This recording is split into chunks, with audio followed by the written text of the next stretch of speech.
Amén. Una vez más, que Dios le bendiga. Amén. Pueden estar de pie. Saludos a los hermanos de los demás países que nos ven a través de las redes sociales. Especialmente Dios bendiga al hermano de allá de Argentina, el pastor Roguay, que ayer me envió un mensaje donde reunió toda su congregación ayer sábado para pasar la serie de mensajes sobre el tema el precio de la lepra. Y se reunió toda la congregación para escuchar este mensaje en todos los 4 capítulos. Los felicito y doy gracias al Señor, porque sabemos que las redes sociales, si son mal usadas, son de perjuicio, pero si usted las usa bien, son de bendición. Así que damos gracias a Dios que a través de este medio pues, hemos podido llegar a diferentes países y a gente que no pertenecen aún a nuestra misión Valle de Bendición, pero que son parte del cuerpo de Jesucristo y que están siendo edificados a través de esta palabra. Al Señor damos la gloria. Amén. Al Señor damos la honra, porque todo lo hacemos para Él. Aquí el grande, el importante es Jesucristo. Amén. Por lo que en esta mañana, pues yo le invito a que usted vaya a la Biblia y va a ir al Antiguo Testamento en el segundo libro de Samuel. Esta semana el Señor me inquietó con un tema que lo tuve toda la semana dándome vueltas. Y yo pues quise desarrollarlo. Creo que no voy a terminar hoy porque es un tema muy extenso, pero lo vamos a encontrar ahí, segundo libro de Samuel, capítulo 11, y vamos a dar lectura al versículo 1 solamente. Amén. Segundo libro de Samuel, capítulo 11, versículo 1. Amén. Alabado sea el Señor. Dios bendiga a Johnny y a Wilma, que están hoy acompañados con su nieta. Mire qué rubia linda. Gloria al Señor, que Dios la bendiga también. Alabado el Señor. ¿Ya? Ok. Segundo libro de Samuel, capítulo 11, versículo 1, leo: a la gloria del Padre, del Hijo y del Espíritu Santo. Aconteció al año siguiente, en el tiempo que salen los reyes a la guerra, que David envió a Joab y con él a sus siervos y a todo Israel, y destruyeron a los amonitas y sitiaron a Rabá, pero David se quedó en Jerusalén. Pueden sentarse, mis hermanos. Ya nuestra hermana Zoila y el hermano Joaquín oraron para que Dios se glorifique en el día de hoy. Santo Dios. Como comencé diciéndole, el tema del que voy a estar predicando durante este día es tiempo de guerra. Es tiempo de guerra. La palabra guerra está de moda en estos días. Usted sabe que en cumplimiento a lo que dice la Biblia en Mateo, capítulo 24, versículo 6, que dice: oiréis de guerra y rumores de guerra. Esto tiene un cumplimiento en el día de hoy, que casi todos los días y en casi todos los canales de televisión se habla acerca de la guerra. Estaba escuchando una emisora cristiana de Brasil y me enteré, no lo sabía, que precisamente hoy, el día de hoy, hay alrededor de 70 naciones en el mundo que están envueltas en guerras. Unas guerras que toman nivel internacional y otras que son guerras nacionales o locales, que grupos entre el mismo pueblo se están enfrentando uno contra otro. Pero fíjense, 70 naciones, no es fácil. ¿Por qué razón? Porque usted sabe que la guerra tiene unas consecuencias: la inseguridad, el hambre, la muerte, la escasez, la prisión, porque hay tantas cosas que se desarrollan junto con una guerra. Así es que en estos días, como que la palabra guerra está de moda. Actualmente, como le dije antes, están estos países envueltos, y la mayor de todas ellas a nivel internacional es la que está surgiendo entre Rusia e Ucrania, por la que ya hoy oramos y en todos los cultos estamos orando, porque hay muchos hermanos cristianos que viven en esos países, tanto en Ucrania como también en Rusia, porque no todos los rusos son ateos y no todos los rusos están de acuerdo con esta guerra, sino que hay muchos que están en contra del mismo presidente porque ellos no aprueban lo que está sucediendo allí. Y yo sé que aún tras bastidores y en países comunistas hay gente de Dios. Hay gente que a la escondida aman al Señor, que tal vez no pueden salir públicamente como nosotros, ni reunirse en templos por libertad, pero que en silencio ellos aman al Señor y le oran a Dios. Pero también a ellos les toca la guerra. Ahora, me gustaría que usted aprendiera un poquito hoy acerca de lo que es guerra. Si nos vamos al diccionario, la palabra guerra viene del alemán. En alemán se escribe Uerra, Ueja, porque el alemán es aquí, Ueja, W-E-R-R-A, Ueja. Y eso significa pelea o discordia. Fíjese lo que yo aprendí que no lo sabía. Las guerras se clasifican en alrededor de 25 clases distintas. No todas las guerras son iguales. El ser humano está obligado a enfrentar en algún momento de la vida un tipo de guerra. Y hay alrededor de 25 tipos de guerra. Para que usted tenga más o menos una idea, hay una guerra que le llaman la guerra a muerte. Es donde los contendientes están dispuestos a luchar hasta morir. Los contendientes están dispuestos a luchar hasta morir. Esa es una guerra a muerte. Podríamos mencionar otra guerra que se le llama la guerra abierta, la guerra atómica, la guerra biológica, la guerra civil, etcétera. Porque no me da tiempo para mencionar los 25 tipos de guerra, porque tendríamos que dar 10 mensajes sobre el tema de la guerra. Pero lo que quiero que usted vea es que dentro de todas ellas, en algún momento de la vida, a todo ser humano le va a tocar la parte de alguna de ellas. Pero fíjese, lamentablemente, cuando usted se va al diccionario, el diccionario de la Real Academia Española, le habla de los 25 tipos de guerra, pero hay una que no la menciona. Y yo considero que esa que no se menciona es la peor y la más terrible de todas. ¿Por qué? Porque es la guerra espiritual. Amén. La guerra espiritual que tiene que ver directamente con aquellos que amamos a Dios, que servimos a Dios. Amén. Todas las demás pueden ser guerras seculares o guerras físicas, pero la guerra espiritual es peor que todas. ¿Por qué? Porque esta no se anuncia cuando viene.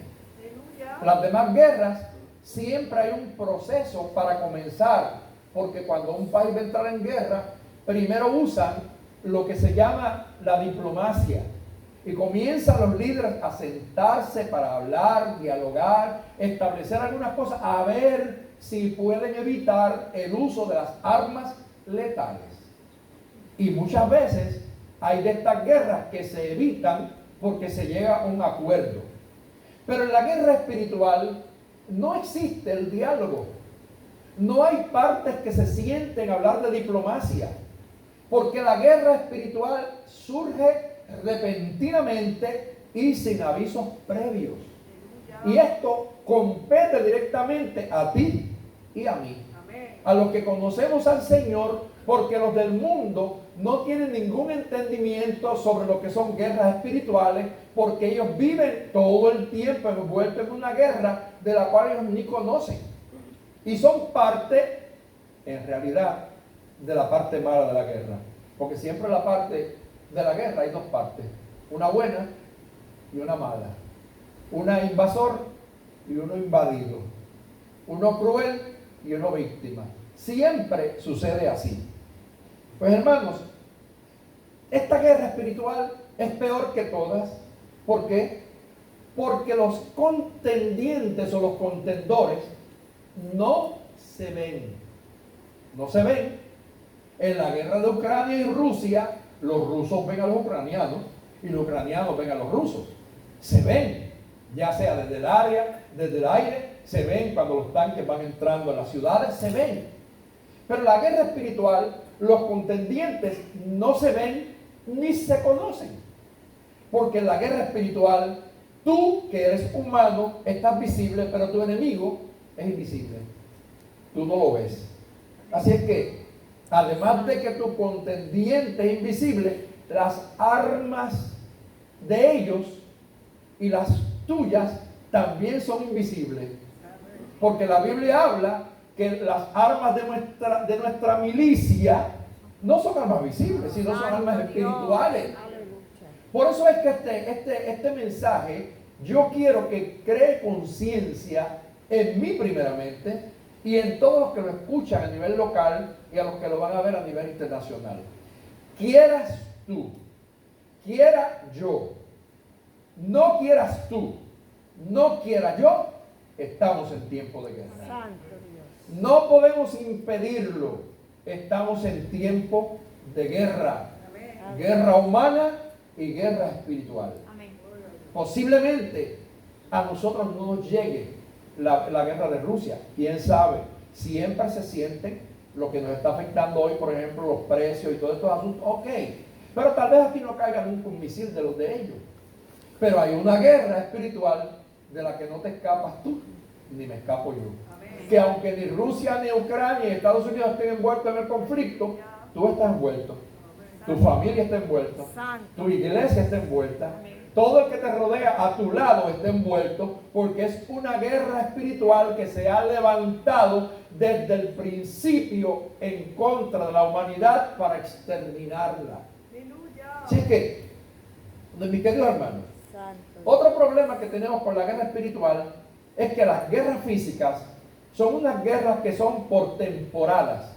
A veces una guerra dura 6 meses, a veces dura 1 año, a veces hay guerras como la que hubo en Israel que duró 6 días y se acabó. Pero la guerra espiritual es permanente. Esa no es por temporadas, esa es una guerra permanente. Tu lucha es permanente, esa no se detiene. ¿Y sabe qué? Que no tiene final, sino hasta el día en que tú abandones este cuerpo. Porque mientras seas parte de esta humanidad y haya en ti una parte humana que pertenece a este mundo y a esta tierra, habrá una guerra entre tu alma y tu cuerpo, entre tu espíritu y tu cuerpo.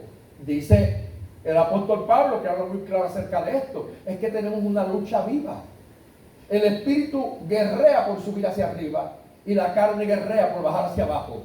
Porque a la carne le gusta lo terrenal, lo temporal, lo pasajero, pero lo del espíritu es permanente. Y tú y yo como creyentes tenemos entonces que ser aliados de la parte espiritual. Buscar que nuestro espíritu se fortalezca en Dios y que crezcamos cada día en el acercamiento a nuestro Señor, que es el capitán de nuestro ejército. ¿Cuántos lo tienen por capitán? Si en el día de hoy usted no lo tiene por capitán, enlístese hoy. Enlístese en la armada celestial. Sea parte de los ganadores, porque el ejército del Señor siempre, pero siempre gana. Así es que, hermanos, esta introducción se la quise dar para llevarnos luego al evento que queremos citar, el evento histórico del que vamos a concentrarnos a hablar en el día de hoy. Dice el versículo que leí: aconteció al año siguiente. Para usted entender, siempre tiene que ver el contexto, porque como se ha dicho en nuestro idioma, un texto sin contexto se convierte en un pretexto. Por lo tanto, para usted entender el texto que he leído y saber a qué se refiere al año siguiente, tendría entonces que usted ir al capítulo 10, un poquito atrás, para que usted vea un momento en que Israel estuvo en una guerra muy grande, estuvo luchando contra los edomitas y estuvo batallando porque allá se unieron los sirios y se unieron varios ejércitos para guerrear contra Israel. David era rey y estaba al frente de la guerra, pero esa guerra fue una guerra donde Israel ganó. Ganó al grado que le había dado estabilidad al reino de David, le había establecido dominio sobre Edom, sobre Siria y sobre los demás países. Fíjense bien que temían entonces a Israel. El temor a David y el temor al pueblo de Israel había dominado el área al grado que los países cercanos empezaron a servirle a Israel. Que esa es cosa grande. Porque la mayor parte de las historias que aparecen del pueblo de Israel, vemos a Israel sirviendo a otros países. Pero en este caso vemos otros países sirviéndole a Israel. ¿Por qué? Porque Israel en este periodo estaba siendo dirigido por un hombre que era conforme al corazón de Dios. Y decir yo esa frase es decir algo muy grande. Ojalá y yo pudiera decir un día, yo soy conforme al corazón de Dios. Ojalá que Dios un día dijera de mí, Eliasín es conforme a mi corazón.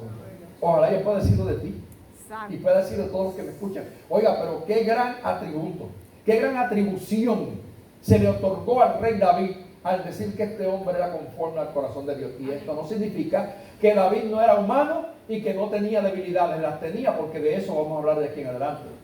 Pero fíjense bien, David cometió el error que mucha gente ha cometido. Porque cuando las cosas no salen bien, nos acostumbramos y pensamos que porque ya ganamos una guerra, todas las demás están ganas. Y esto es un tremendo error. Después de una guerra, viene otra.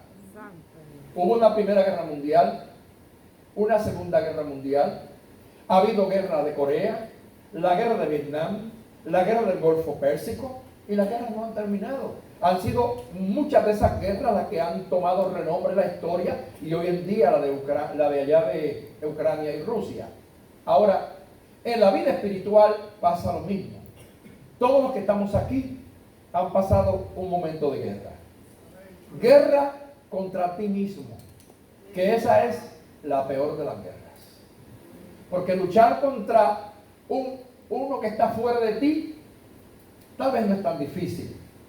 Pero cuando tú tienes que luchar contigo mismo, porque recuerda que nosotros los cristianos tenemos 3 enemigos.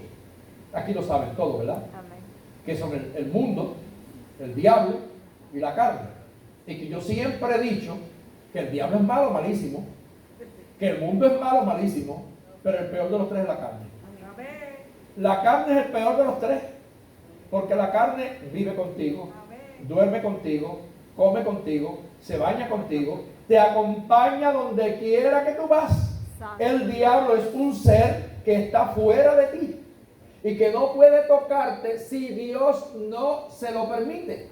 Porque una vez que tú te convertiste al Evangelio, tú eres propiedad de Dios, y sobre ti Dios puso un sello, sello del Espíritu Santo, sello de la redención. Por lo tanto, Satanás no puede tocarte a menos que Dios no le dé permiso, como pasó en el caso de Job.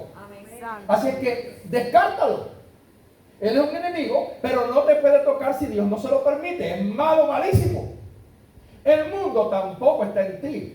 El mundo envuelve las modas, el mundo envuelve el estilo de vida que hoy tenemos, pero tampoco está en ti. Eso está fuera de ti. La droga no está en ti. La droga tú la metes al cuerpo si tú quieres, pero está fuera de ti. Hay muchas cosas que son parte de ese mundo, pero que no son tuyas. Pero tu carne es tuya. Tu carne vive contigo las 24 horas. Y como tu carne es de tierra y es de barro y es hecha del polvo de la tierra, tiene algo que se llama concupiscencia. Y la concupiscencia son los deseos carnales que tenemos, que están activos en todos nosotros y que no se mueren con la edad. ¿Usted no ha visto los viejos calientes que hay? Y las viejas calientes que hay. Y perdón la expresión, pero para que la gente entienda. Porque usted ve viejos que están que se caen al canto. Se caen cantos ya. Pero que no le pase una muchacha bonita por el lado. Porque la desnudan y se la comen por la vista. ¿Por qué razón? Porque la concupiscencia no muere en nosotros. Mientras estamos vivos, la concupiscencia está ahí. Eso es algo cierto. Hay mucha gente que no le gusta que uno predique la palabra cruda, pero esa es la verdad. No queremos aceptar que mientras tengamos este cuerpo, tenemos una guerra contra nosotros mismos. Ese yo personal, ese ego que muchas veces nos controla, nos domina y que nos gusta que solamente nuestro nombre suene, que todo el mundo hable bien de nosotros. Por eso, hermano, y esto entre paréntesis para seguir ahorita con David, por eso entre paréntesis, yo hasta el día de hoy, la gloria es para Dios, yo soy tan cuidadoso con los títulos. A mí no me gusta que nadie esté dándome títulos. ¿Por qué? Porque una de las cosas que hace que la gente se sienta grande son los títulos. Cuando la gente, usted le dice, aquí tenemos, yo fui a una iglesia una vez, aquí tenemos al pastor, misionero, evangelista, reverendo, apóstol de Yacine Torres, páralo ahí. Páralo ahí. Yo soy siervo de Dios. Simplemente siervo. Con eso me conformo. Y no me molesta si alguien me entrega el micrófono a mí en cualquier iglesia y dice, vamos a atender al hermano Eliasín. Para mí eso es un privilegio. Que me llamen el hermano Eliasín o el pastor Eliasín, eso a mí no me hace daño. Pero no, hay gente como uno que yo conozco, que fue a una iglesia a predicar y cuando presentaron, tenemos con nosotros al pastor fulano, él se paró y dijo, el pastor me dijo el pastor fulano, pero yo soy el doctor fulano. Porque había estudiado un doctorado en teología. ¿Sabe qué? Ese es un problema. Es un problema de autoestima, donde la persona tiene un ego muy alto y no reconoce, escuche esto, que lo que tú tienes viene de Dios. Amén. Que si tú cantas es porque Dios te dio un talento para cantar. Que si tú predicas es porque la gracia divina te ilumina el pensamiento para que tú prediques la palabra de Dios. Que si tú eres maestro es porque Dios te dio iluminación de su palabra. Que si tienes dones, oiga, los dones no son tuyos. Don significa regalo. Es algo que Dios te regaló por su gracia y misericordia. Por lo tanto, yo tengo que entender que todo lo que yo haga, todo lo que yo diga, tiene que ser para la gloria del que me lo dio. No para la gloria mía, porque yo simplemente y tú simplemente somos instrumentos en las manos de Dios. Entonces yo pienso que estamos en tiempo de guerra. ¿Por qué estamos en tiempo de guerra? Porque hoy en día existe en el mundo lo que se llama el populismo. Existe en el mundo lo que se llama el protagonismo, donde usted ve que hay muchos países gobernados hoy en día por gente populista, que lo que le gusta es que mencionen su nombre, que todo ello aparezca en la noticia como que son los mejores. Eso, si sucede en este mundo, pues tal vez usted y yo decimos, bueno, pues eso es normal, porque la gente que no conoce a Dios, pues no sabe lo que es humildad, porque es verdad. Ahora, que eso se manifieste dentro del pueblo de Dios, que eso se haya metido en las iglesias, y que hoy en día la gente esté peleando por títulos, porque aquel es un misionerito, porque ese es un pastorcito, y yo soy el reverendo totote, o yo soy el apóstol. ¿Qué? Tú simplemente y yo simplemente somos vasos en las manos de Dios, recipientes de gracia, instrumentos para su gloria. Nada hay en ti que sea tuyo. Todo lo que hay en ti te lo ha dado Dios. Aun ese tamaño que tiene tu cuerpo de 5 o 6 pies te lo dio Dios. Aun esas libritas, aunque estén de más algunas, te las dio Dios por gracia y misericordia. Porque hay gente que quisiera engordar y no puede porque no tiene que comer. Pero tú tienes abundancia. Todo lo que tenemos son bendiciones. Yo no sé cuántos aquí estarán de acuerdo conmigo. Pero la primera guerra que tiene el ser humano es contra él mismo. Satanás es tu enemigo, pero está fuera de ti. El mundo es tu enemigo, pero está fuera de ti. Pero la carne vive contigo, duerme contigo, come contigo, camina contigo, se baña contigo. Y todo el tiempo está alando para el hoyo, alando para la tumba, alando para abajo. Usted no se da cuenta. Usted está más bien. Hasta que ya logra el culto. Usted va, remapea, limpia, cocina, el hombre mire, pasa, corta la grama y todo. Pero cuando se acerca la hora del culto, empieza la cadera a dar dolor.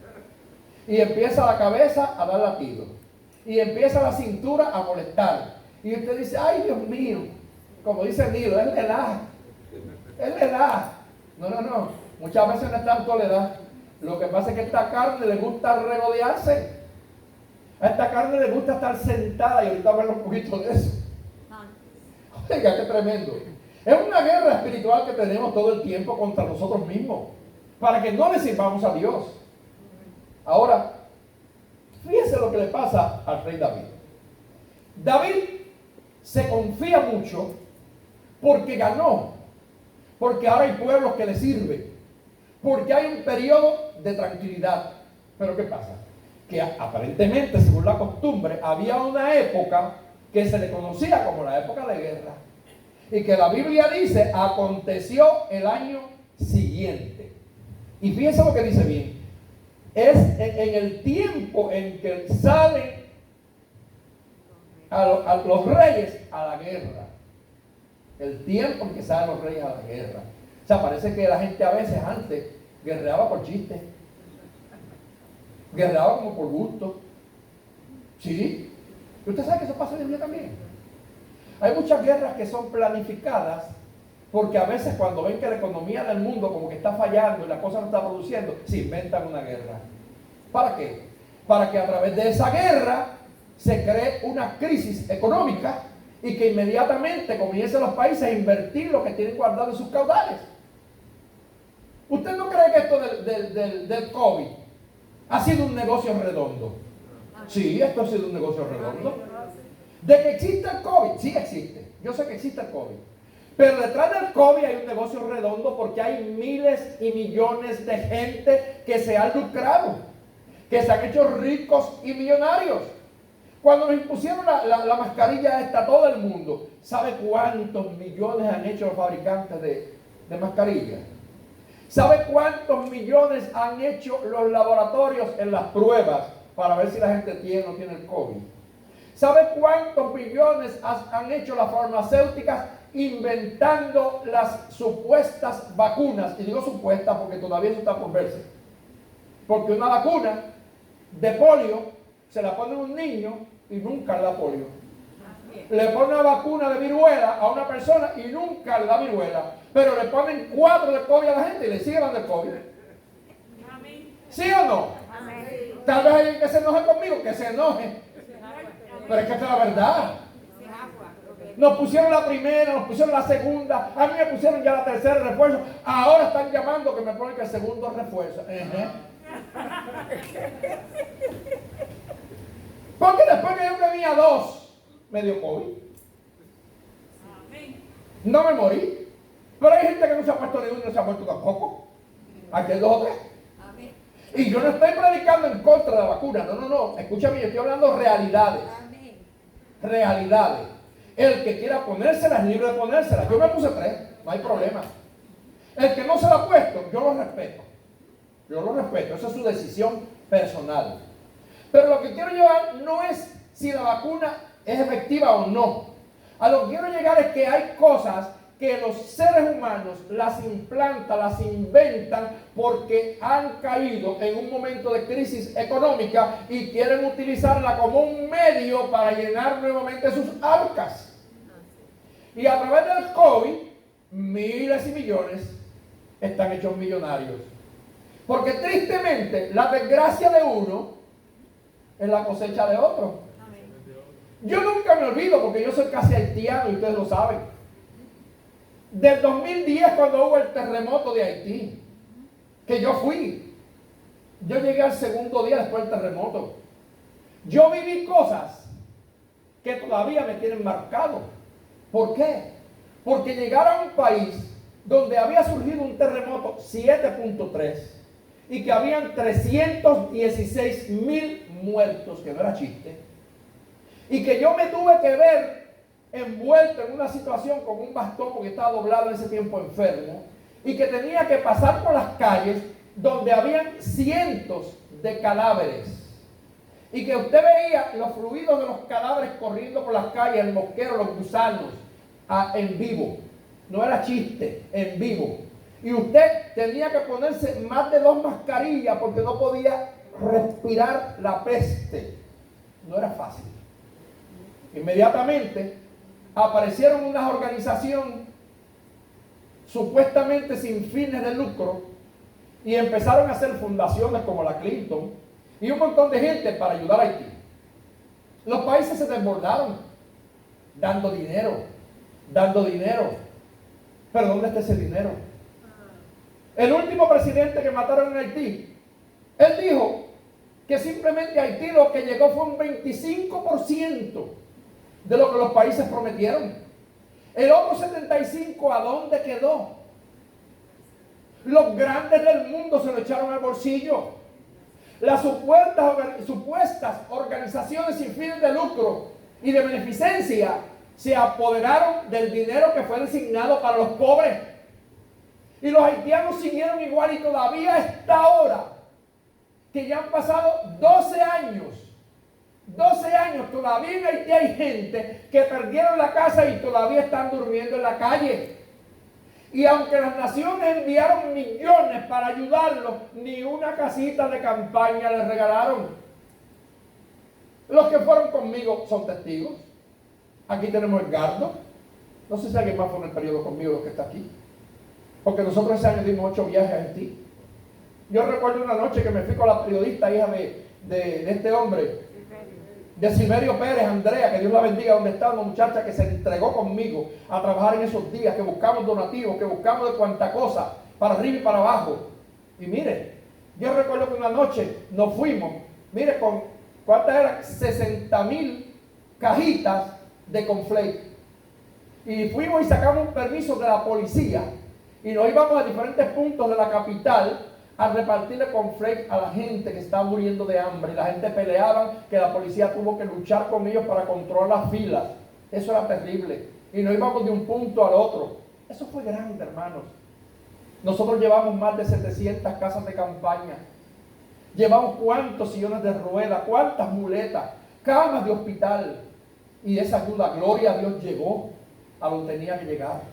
Se le entregamos a la gente personalmente. Hubieron farmacéuticas en Puerto Rico que nos donaron tantos medicamentos que eso era increíble, hermano. Cajas de antibióticos que traían 30 y cada paquete, cada antibiótico valía más de $50. Y nosotros llevamos cientos de cajas llenas de antibióticos para inyectar y ayudar a la gente. ¿Sabe qué? Quienes se destacaron en todo ese proceso fueron los hijos de Dios, los cristianos, las iglesias, que con amor nos entregamos a ayudar a aquel pueblo. Pero de las ayudas gubernamentales, fíjense lo que dijo el presidente, alrededor del 25 llegó, el 75 se perdió en el camino, pasando por la burocracia de los líderes políticos de unos y de otros países. ¿A costa de quién? De los pobres afectados por el terremoto. ¿Sabe cuánta gente, aún en República Dominicana, se hicieron millonarios? Porque el aeropuerto se cayó. Y la única vía de acceso que había para Haití era por la frontera entre República Dominicana y Haití. Y yo soy testigo de los días que pasé el día entero en la aduana de la República Dominicana, sufriendo hasta insultos, para que me dejaran pasar con lo que yo llevaba. Cualquier cosita me la quitaban con cualquier excusa banal que no tenía ningún valor, me la quitaban. ¿Sabe el dinero que tuve que pagar en las fronteras dominicanas y haitianas? Porque los dos iguales. Para que me dejaran pasar cientos de cajas de botellas de agua. No era fácil. Llevaba un furgón lleno de comida, de cuánta cosa. Hermanos, no fue fácil llevarlo allí. Y cuando llegamos a Haití, nos iban a matar por ese furgón. Edgardo, ¿tú estabas?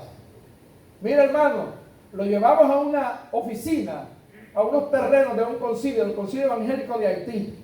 Y recuerdo cuando entramos allí con aquel furgón, la pastora y el pastor que estaban a cargo de ese lugar, la pastora lloraba. Y nos decía, váyanse rápido, no abran el furgón, porque si los abren, los van a matar a ustedes y nos van a matar a nosotros. Y cuando yo miro, venía por la calle una banda armada, una banda de maleantes, venían, mira hermano, parecían así, venían bajando todos a meterse a la oficina, al terreno, a quitarnos el furgón y a acabar con nosotros.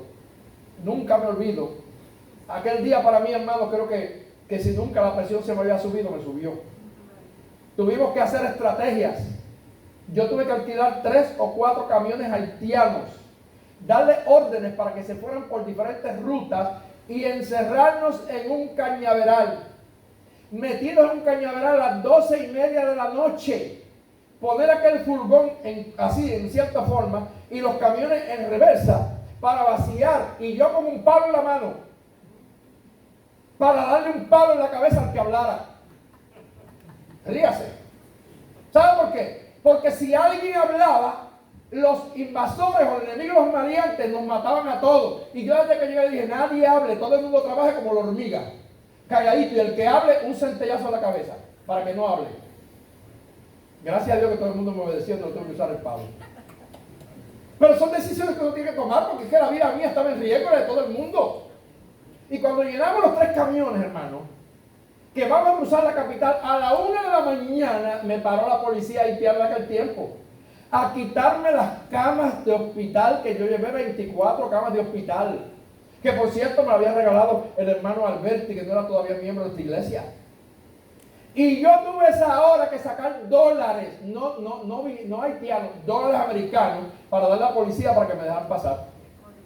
Y cuando llegamos con los 3 camiones, empezó a lloviznar. Y ahora los 3 choferes haitianos se rebelaron y me dijeron que si no le daban $1,000 a cada uno, no subían la cuesta para llegar al templo a vaciar los 3 camiones que llevábamos llenos de lo que íbamos a repartir en Haití. Eso fue tremenda contienda. Tuve que darle $1,000 a cada chofer para que subieran allá arriba. Usted no sabe qué terrible fue. Qué noche tan amarga. Eran las 4:30 de la mañana y estábamos nosotros trabajando todavía, bajando todo lo que había llegado en esos camiones. Y no es eso nada más. Cuando llegaron esos camiones a la hora, se levantaron los maleantes del barrio. Invadieron el patio de la iglesia y dijeron, pastor, si no trabajamos con usted, la cosa está mala. Y yo tuve que contratar la mafia.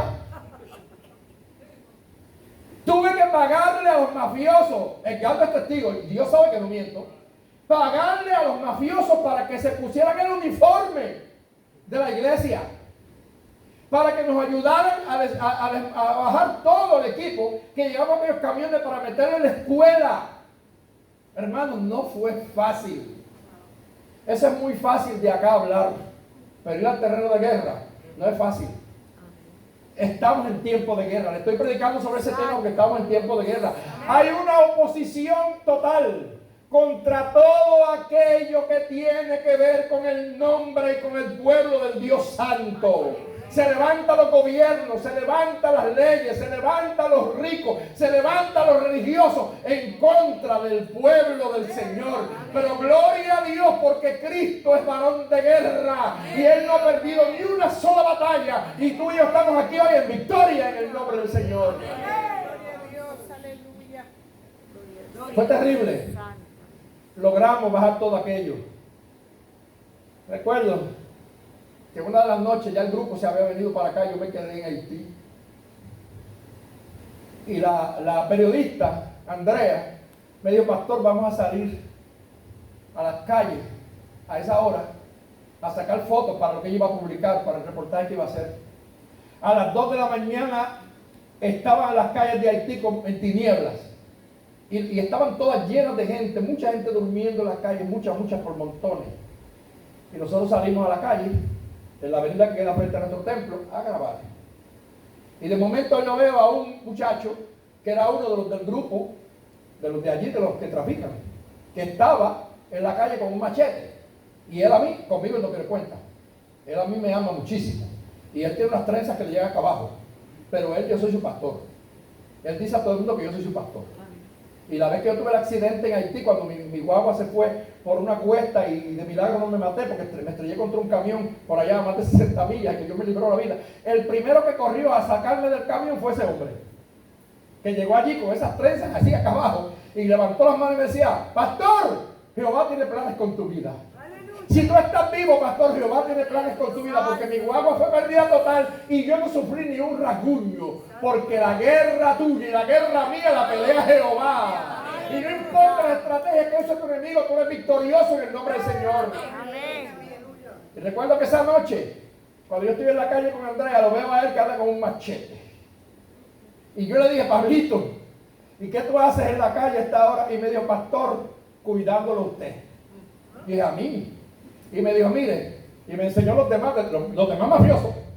Me dijo, mira dónde están parados, mire, ¿sabe por qué? Me dijo, porque el terremoto tumbó la cárcel de la capital y se escaparon 3,000 presos de los criminales más malos de la república. ¿Y saben dónde están? En la segunda avenida. Nosotros vivimos en la primera avenida. Están en la segunda avenida. Y ellos están planificando venir a meterse a la iglesia, a robar todo lo que ustedes trajeron. Y nosotros nos enteramos de eso y nos pusimos todos de acuerdo y estamos montando guardia. Váyase a dormir tranquilo que nosotros vamos a estar en la calle peleando por usted. Oiga, yo cambié, aleluya, yo me inventé un versículo y dije que cuando Dios se le acaban las palomas, Él usa los cuervos. Cuando se le acaban a Dios las palomas, Dios usa los cuervos, porque aquellos eran cuervos, gente que no conocía a Dios, que no le servían a Dios, pero que respetaban la obra de Dios, porque habían visto cómo nosotros, como hombres de Dios, fuimos fieles a lo que llevamos, le dimos de comer al pobre, vestimos al desnudo. Mire, yo me convertí casi en médico. Si usted me hubiera visto a mí operando, ahí sirviendo de asistente a la doctora Plaza, ella sacándole tumores a la gente, y yo de asistente con ella. Allí, y con María Eugenia, que Dios la bendiga donde quiera que esté, porque yo sé que Dios, todos ellos ven los mensajes. Fueron tantos doctores ayudando.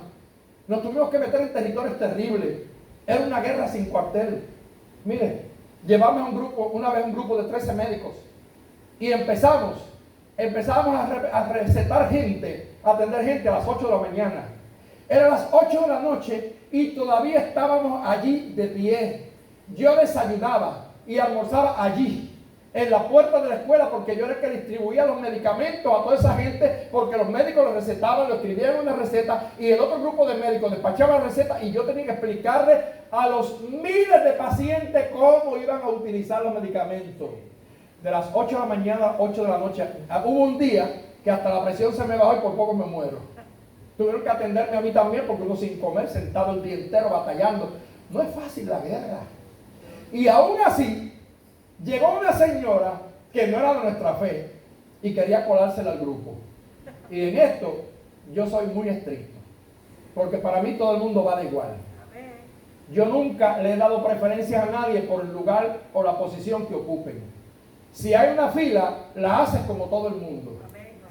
No tienes privilegio para que yo te cuele, porque es que tú tienes que hacer lo mismo que hace todo el mundo, a menos que no sea una persona, ¿verdad?, que tenga un problema, un anciano o una embarazada, que hay que dar unos privilegios. Eso es así. Pero llegó una señora allí, por cierto, de una iglesia adventista, muy sabatina. Pero llegó y se me puso brava. Me dijo: Blanco, tú estás haciendo trampa. Y dije: ¿por qué? Porque la receta mía tú la sacas y la pones abajo. Oiga, qué cosa terrible. Y llevo horas esperando mis medicamentos. Mira, la señora me quería dar. Se me puso como una leona. Una cosa increíble. Y en eso, yo hasta en eso veía al diablo y decía: yo decía, mira, señor, esta señora no tiene para comprar un medicamento, no puede ir a un médico, le estamos dando el tratamiento de gratis, los médicos están atendiendo de gratis, y ahora viene a exigir que haya que atenderla primero que nadie, simplemente porque ella no es de aquí y hay que darle oportunidad porque es de otra iglesia y los de otra iglesia tienen privilegio. Aquí no. En el evangelio vale el blanco como el negro, vale el rico como el pobre, lo mismo. Y el que se crea en el evangelio que tiene privilegios superiores a los demás, no importa que sea apóstol, dice que apóstol, que eso no existe, pastor o reverendo, lo que sea, tiene que empezar en cero, como cualquiera otro. Porque el evangelio no hace excepción de personas. Me gustaría saber cuántos pueden alabar al Señor en el día de hoy. ¿Cuántos pueden bendecirle? Porque es que esto es una realidad. Yo sé que hay mucha gente que no le gusta este tipo de predicación, pero hay que decir la verdad cruda para que la gente sepa. Porque mire, yo misionero 46 años y han habido gente, a un pastor que me ha dicho: ¡ay, qué lindo! Y así, ¿qué vida tú tienes? De un avión a otro, móntate en mi casa, vamos a cambiar. Dame tu iglesia y la pastoreo y vete tú a viajar como viajo yo. A ver si te va a gustar. Las veces que tengo que meterme en una letrina común, las veces que tengo que bañarme al aire libre, sentado en un bloque, y Edgardo es mi testigo, que es mi pastor social y que ha viajado conmigo la mayor parte de las veces, y que Edgardo y yo hemos tenido que compartir un cubo de agua para bañarnos entre los dos. Él allá ñangotado y yo acá, con un cubo en el medio, después un poquito de agua y un poquito. Rendirla para los dos bañarnos. Eso lo hemos vivido. Eso a nadie le gusta, ¿verdad que no? No.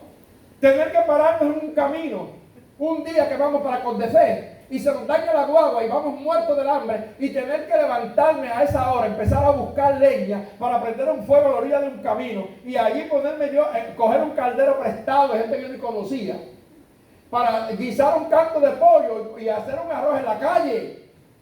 para que pudiéramos comer antes de llegar a la ruta, que eran 14 horas de camino. Qué fácil, ¿verdad? Y cuando llegamos de noche, ya de noche, no hay una gota de agua para bañarte. Y tienes polvo desde la cornilla de la cabeza hasta la punta de los pies. Y a esa hora tienes que tirarte en el piso del templo a dormir allí en un banco o en un camastrito a esperar que llegue el otro día para que vayan a buscarte agua para sacarte el montón de polvo que dormiste con él.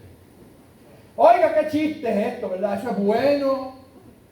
Pero en todo eso hemos ganado. Porque todo eso yo entiendo que es parte de la guerra para que las almas que están allá de los mares, que están en los lugares recónditos, los pobres, también tengan el privilegio de conocer al Cristo que tú y yo conocimos. Claro que hoy en día eso cambió. Porque mucha gente hoy simplemente son, ¿cómo se llama? Misioneros de las capitales, de las ciudades. Que cuando van al campo misionero, lo primero que te dicen es: pastor, y en la casa suya hay agua caliente. Como me ha pasado a mí, que me han preguntado: pastor, y en su casa hay aire acondicionado. Yo decía: a condición de que sople el viento. ¿Hay agua caliente? Sí, cuando prendas el carbón, mira, caliente. Hay agua caliente, claro que sí. Pero hoy en día la gente está así. Entonces, hay que entender, hermano, que este evangelio que tú y yo disfrutamos no ha sido de gratis. Al líder y fundador de la iglesia, Cristo le costó la vida. Amén. A los apóstoles que él dejó, le costó la vida a todos. Porque aún el apóstol Juan, que fue el único que murió de muerte natural, tuvo primero que pasar por una paila de aceite hirviendo. Y tuvo que ser desterrado a la isla de Patmos. O sea, esto no es chiste. Esto no es un evangelio de un paseíto por el paseo de Diego. El evangelio es una guerra que tú tienes que entender que desde el día que te metiste en este ejército hay un enemigo que te va a atacar las 24 horas. Y el que crea que esta vida es fácil está equivocado. Yo por eso no le puedo predicar a la gente un evangelio light, ni le puedo predicar un evangelio chipichapi. Yo tengo que decir a la gente: esta es una guerra. ¿Quieres ganarla? Métete al ejército y pelea. Agarra tu arma, agarra tu espada, agarra tu escudo, dobla las rodillas y echa para adelante. Que el que está en el capitán de tu ejército se llama Jesucristo. Y Él te va a dar la victoria. Amén. Gloria a Dios. Esta es la introducción nada más. Santo Dios. Sí, porque estoy hablando simplemente de David, que se confió. Que como ganó aquella guerra y como ahora tiene siervo, se sentía cómodo. Y hay que tener mucho cuidado. El año siguiente, ya entendió el capítulo 10, ¿verdad? Porque había pasado un año de victoria, de estabilidad, de dominio. Muy bien. Pero fíjense bien, hay un versículo que a mí siempre me ha llamado la atención, el libro de Efesios capítulo 6, versículo 13, que dice: tomad toda la armadura de Dios para que podáis resistir en el día malo. ¿Cuál es ese día? El día de la guerra. Amén. El día cuando te ataca el diablo. Amén. El día cuando te ataca tu carne. El día cuando te ataca el mundo. El día cuando te tienta la mujer ajena. El día cuando te tienta el hombre ajeno. El día en que el diablo te pone en la mente que no pagues los impuestos. El día en que el diablo te diga: no hagas esto o lo otro. Ese día malo te llega. El día de la enfermedad te llega. Pero ahí lo que dice es: en ese tiempo de guerra, cuando acabes todo, está firme. Amén. Está firme. Que nada mueva tu fe. Así que, como la Biblia aclara eso, David debía estar en la guerra, pero se confió. Y delegó. Si usted sigue leyendo el versículo, claramente dice: en el tiempo en que salen los reyes a la guerra, David envió a Joab, oyó, y con él a sus siervos y a todo Israel. Destruyeron a los amonitas, sitiaron a Ramá, todo eso. Pero David se quedó en Jerusalén. Escuche bien lo que pasó aquí. Hay mucho peligro cuando nosotros confiamos en nosotros mismos. A mí me llama mucho la atención lo que sigue diciendo el versículo 2, que dice la Biblia: y sucedió un día, al caer la tarde, que se levantó David de su lecho. Oiga, ¿usted nunca le puso atención a ese versículo? David estaba tan cómodo, mis queridos hermanos, en el tiempo en que manda el pueblo a la guerra, que la Biblia te dice a ti: si tú piensas estar firme, mire que no caiga. David se sintió firme, dijo: Joab es tremendo guerrero. El pueblo sabe cómo defenderse, así es que yo me voy a echar a dormir. Y David se echó a dormir. Se quedó en Jerusalén. Ahora yo quiero que ustedes vean el proceso de perder una guerra. Observe aquí la ocasión del pecado de David, que lo condujo a caer. Número 1, descuidó su ocupación. Se quedó en Jerusalén. ¿Cuál era su deber? Ir a la guerra. Pero se quedó en Jerusalén y delegó en otro.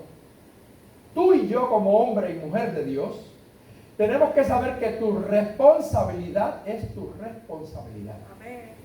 Hay gente que siempre le gusta estar delegando a los demás. Hay gente que mandan y nunca van. Mandan y nunca van. No, si tú mandas, ve tú primero. Si hay que predicar, predica tú primero. Si hay que cantar, canta tú primero. Si hay que diga el cemento, agarra la pala primero. Sé tu ejemplo de los fieles. Sé tu ejemplo. David tenía que ser el ejemplo. Pero David se sintió muy confiado. ¿Y qué hizo? Se quedó en Jerusalén. ¿Qué trajo eso? Descuido. ¿El descuido qué es? Falta de cuidado, omisión o negligencia. Fíjese bien que cuando tú no le pones cuidado a lo que merece cuidado, te conviertes, y yo me convierto en un negligente. Esa palabra suena dura y es fea, ¿verdad? Pero es verdad. David en este momento no quiso, descuidó su ocupación como rey porque él tenía que estar al frente. Cuando nos salimos del camino de nuestro deber, entramos en tentación. Amén. Tú tienes un deber. Es algo que Dios te ha dado a ti, que te ha confiado. Dios te ha confiado. Pero ¿qué pasa? Que tú tienes que saber que tú tienes que cumplir con ello, porque es tu deber. Deber tienes que hacerlo. No es si quieres o no, es tu deber. Y un deber o una obligación hay que hacerla quieras o no. Eso es decir, yo lo hago si yo quiero. No, un deber hay que cumplirlo. Tu deber es mantener tu familia. Levántate temprano a trabajar, porque tú tienes que mantener tu familia. Pero ¿qué pasa? Que después que tú descuidas tu ocupación, viene el segundo paso. Te pones ocioso. En el versículo 2, la Biblia dice que sucedió que al caer la tarde, ¿qué clase de dormilón? Se levantó David de su lecho. Al caer la tarde, oiga hermano, había dormido el día entero porque había perdido la preocupación por la guerra. Estaba durmiendo en laureles pasados pensando el pueblo va a ganar como ganó antes. Ya yo tengo la victoria segura, así es que déjame echarme a dormir. Oiga, qué lindo, ¿verdad? Dormir mientras el pueblo guerreaba. Oiga hermano, mire, la pereza da mucha ventaja al tentador. Cuando tú tienes pereza, es ese día que tú no tienes ganas. ¿Cuánto has dado pereza? A todos. Hay días que tú te levantas y tú no tienes ganas, mire, ni de bajarte de la cama. Pero el deber te obliga. ¿Sí, verdad que sí? Yo estoy seguro que los que trabajan aquí todavía, por la mañana cuando suena el despertador, es cuando más ganas de dormir le dan. Es cuando el que duerme con aire más frito le da y se echa la segunda frisa. Sí. Es cuando le da con encorvar las dos piernitas así, acurrucarse en la cama. Pero ¿qué pasa? Que hay un deber que cumplir. Aleluya. Y a la larga tiene que luchar contra su propio cuerpo y decir, levántate porque si llego tarde me da un warning. O me da un regaño. Y si me dan 3 hasta me botan en el cuarto. Así que hago el esfuerzo. Oiga, si la gente fuera así con el servicio al Señor. Si la gente fuera así con el servicio al Señor, ¿verdad? Porque mire hoy en día que las iglesias se reúnen 2 a lo más 3 días a la semana. ¿Y qué trabajo nos da venir al templo? Los que trabajan en la semana se levantan a tiempo, ¿verdad? Porque no pueden llegar tarde. El domingo el culto empieza a las 10 y hay gente que se levanta a las 9. A esa hora es lo que se lavan los dientes, lo que hacen desayuno, es lo que se perfuman, se peinan y todo. Cuando lleguen al culto, ya el culto va por mitad o más. Pues mire, yo creo que parte de tu guerra es guerrear contra el ocio. Guerrear contra la pereza y entender que de la misma forma que le eres fiel a tu jefe terrenal, tienes que serle fiel a tu jefe espiritual. A ese Cristo que es el que único te promete vida eterna, porque el jefe de tu empresa, cuando no le conviene, adiós lo que te apagaste.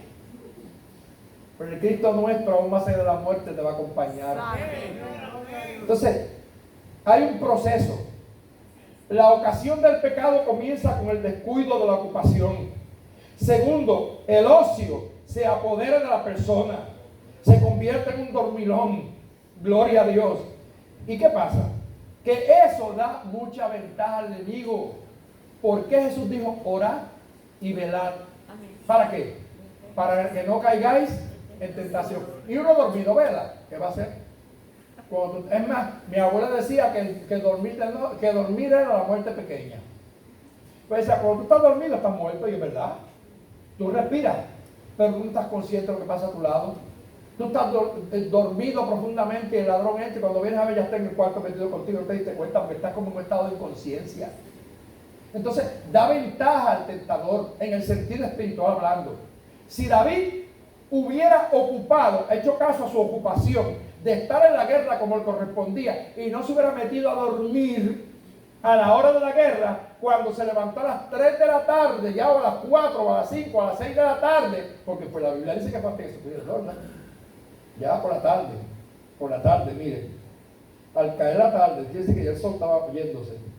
Fue cuando David se levantó del lecho. Yo me acuerdo una vez que yo fui a Estados Unidos, la primera vez que fui, y me hospedé en casa de unos hermanos, que era tiempo de frío. Y el cuarto donde me dieron para dormir tenía unas cortinas que eran como de lona. Allí usted de día y de noche era igualito de oscuro. En aquel cuarto, usted no sabía qué hora era.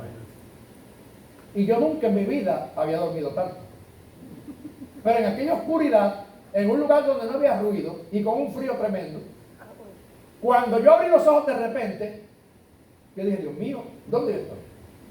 ¿Qué hora es? Y cuando me levanto de la cama con un mareo, con náusea, como turbado, corro las cortinas y cuando miro el reloj, ¿sabe qué hora? Las 3 de la tarde. Eso me pasó a mí en 1978. Si usted supiera que eso a mí me enfermó. Yo no me atrevía ni a abrir la puerta del cuarto para salir al pasillo para que los dueños de la casa me dijeran que fresco y dormilón eres. A las 3 de la tarde dormiendo en casa ajena. Porque uno en casa ajena, por lo menos yo en casa ajena me levanto temprano. Porque uno dice, oye, estoy en una casa que no es la mía, ¿cómo yo voy a estar a las 10, 11 de la mañana metido en la cama en una casa ajena? Cuando yo tengo que estar ahí pendiente, ¿verdad? Si hay que ayudar en el desayuno, yo ayuno. Si hay que ir al supermercado, voy y compro lo que sea. Porque es tu deber. Esto se cae de la mata, la gente lo entiende. Pero hay gente que usted los ve que tiene la cara como la bajo lechuga. Y van a la casa ajena y son las 12 del mediodía y tienen que levantarlo. Porque siguen durmiendo. Yo, hermano, aquel día hasta me enfermé. Yo le pedí 1000 perdones, 1000 disculpas y la muchacha me dijo, no olvídate muchachos, si aquí eso es costumbre, que todo el mundo se levanta hasta 10, pero yo no. Yo no estoy acostumbrado. Mira que el día hasta la comida a mí no me bajaba. Porque ya como no había desayunado, me había almorzado a mediodía, ya a las 3 de la tarde usted venía a comerse 2 huevos. A desayunar a las 3, 4 de la tarde. Lo que era desayuno, ahora vamos a usar de cena. El cuerpo mío como que dijo, te volviste loco. Y él se volvió loco también. Y a mí me dio náusea, a mí me dio mareo. Después cuando llegó la hora de dormir, a las 10 de la noche, que todavía el sol estaba caliente allá, porque era en una época cuando el sol se ponía tarde, yo decía, Dios mío, Señor, ¿cuándo se oscurecerá? Porque no había sueño que llegara a mis ojos.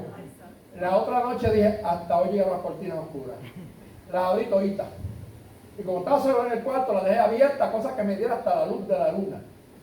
Pero que no me volviera a engañarme a las tinieblas, para no pasar aquella vergüenza que yo pasé. El ocio es peligroso.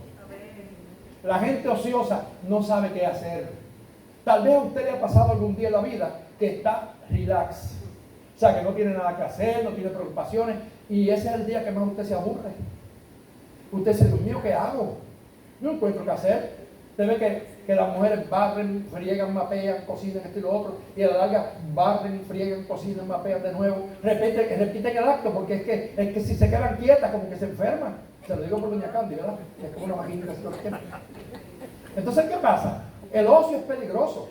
Así que, tercero, y es lo último que va a llegar porque yo creo que ya estoy llegando. Mire, le estoy hablando del proceso a la caída, del proceso a perder una guerra. Número 1, descuidar la ocupación. Número 2, permitir que el ocio te domine. Y número 3, el ojo errante. ¿A qué me refiero con el ojo errante? Que la Biblia dice ahí en la historia que David se levantó ya por la tarde. ¿Y dónde se subió? Al terrado. ¿Qué era el terrado? Era como si fuera una azotea, la parte alta de la casa real del palacio. Y aquí no se usa mucho esto, pero usted va a Haití y va a otros países orientales y las casas, todas en el último piso, tienen una escalera y encima del techo se hace como un mirador, a lo último y arriba, no importa cuántos pisos haya. En muchos países que usted ve por la tarde, mucha gente en el techo trepada mirando y usted ve hasta lo lejos. Pues David, cuando se levanta ya tarde, se va y comienza a pasearse en el terrado porque ya es que no hizo nada en el día y ese día lo perdió. No hay cosa más triste que usted perder un día, que no produjo nada. Y empezó a pasearse en el terrado y a mirar para todos lados. Tenía ese día el ojo errante, donde tú miras al azar. Hay que tener cuidado con eso. Y mientras él está en el terrado, vio desde el terrado a una mujer que se está bañando. Y la Biblia dice, la cual era muy hermosa. Cuidado, porque el ojo errante va a detenerse precisamente donde hay hermosura. El ojo errante no se va a fijar en cualquier cosa. Se va a fijar en lo que agrada a la vista. Usted no sabe que todo lo sensual entra por el ojo. ¿Usted no sabe que todo el apetito sexual en primer lugar entra por el ojo? Sí. Usted como humano ve algo que le gusta, algún ser humano que le atrae, lo vio primero con el ojo. Y por el ojo usted sintió un tuki tuki. ¿Qué mujer más linda? ¿O qué hombre hermoso? Bueno, las mujeres dicen eso y el hombre dice lo otro. ¿Y qué pasa? Que como el ojo errante ahora se fija en esa figura y de ahí le manda el ojo un mensaje al cerebro. Pasa al cerebro, porque todo se ejecuta aquí. Y después que entró por la vista, entró al cerebro. Esto es como la comida. Usted ve algo que se ve bonito, el ojo lo ve, le manda un mensaje al cerebro y el cerebro se lo manda al estómago. Y el estómago rápido dice, ay, compra eso que está más bueno. Aunque usted no sepa de lo que sabe. Posiblemente está picante, está salado o está soso, pero como el ojo lo vio lindo, le gustó el ojo porque todo entra por el ojo. ¿Ve? David no se percata que ese día tenía el ojo errante. ¿Por qué? Porque no estaba ocupado en su deber. Había descuidado su ocupación, estaba ocioso y se había echado a dormir en un dormilón. Y ahora se levantó aburrido, no sabía qué hacer y subió al lugar más alto donde tenía más dominio. Y mientras más alto sube el hombre, más dominante se siente. Esto en sentido figurado. Mientras más alto sube un ser humano, con más poder y autoridad se siente sobre los que están abajo. ¿Sí o no? Vean los políticos. ¿Cuántos políticos aquí están metiendo presos y en diferentes países del mundo? Ah, porque subieron, tomaron un lugar alto en la política y después que llegaron allá arriba se creyeron dueños de Puerto Rico y ahora ven a todos los demás como súbditos. ¿Sabe cuántos jefes hay que esclavizan a la secretaria? ¿Sí? Que las esclavizan porque muchas veces hasta las amenazan. Te boto del trabajo si no te acuestas conmigo. Te boto del trabajo si no me das una cita y vas a comer conmigo. ¿Sí o no? Esto es verdad. Y hay montones de mujeres haciendo buche en diferentes lugares. Y no solamente eso, porque si la jefa es mujer, hay cientos de hombres víctimas también. Porque como digo una cosa, digo la otra. ¿Se ve? Pero la gente a veces, por el miedo a la autoridad, por el miedo a la posición alta que tiene una persona, se ponen un zipper y no se atreven a hablar ni decir nada. Y ahí viene lo que vamos a estudiar la semana que viene. ¿Por qué? Porque el ojo ocioso le gusta mirar en la parte más alta. Y cuando está más arriba, se siente con más control y con más dominio. Y eso le pasó a David. Vio una mujer que era hermosa. Y ahí los dejo. El que quiera saber el resto, léalo en su casa. Porque si le sigo dando la explicación, pues no me da tiempo a terminarlo hoy, porque esto es como para 3 semanas. Así que Dios le bendiga. Resumo esta primera parte diciéndole: para que el pecado te haga perder tu guerra, va a utilizar varios pasos. Y el primer paso es que tú descuides tu ocupación. El segundo paso, que te pongas ocioso. Y el tercer paso, que mires lo que no debes mirar. Dios te bendiga, Dios te guarde, y el domingo que viene continuamos con la segunda parte, si así el Señor lo permite. Dios le bendiga a todos.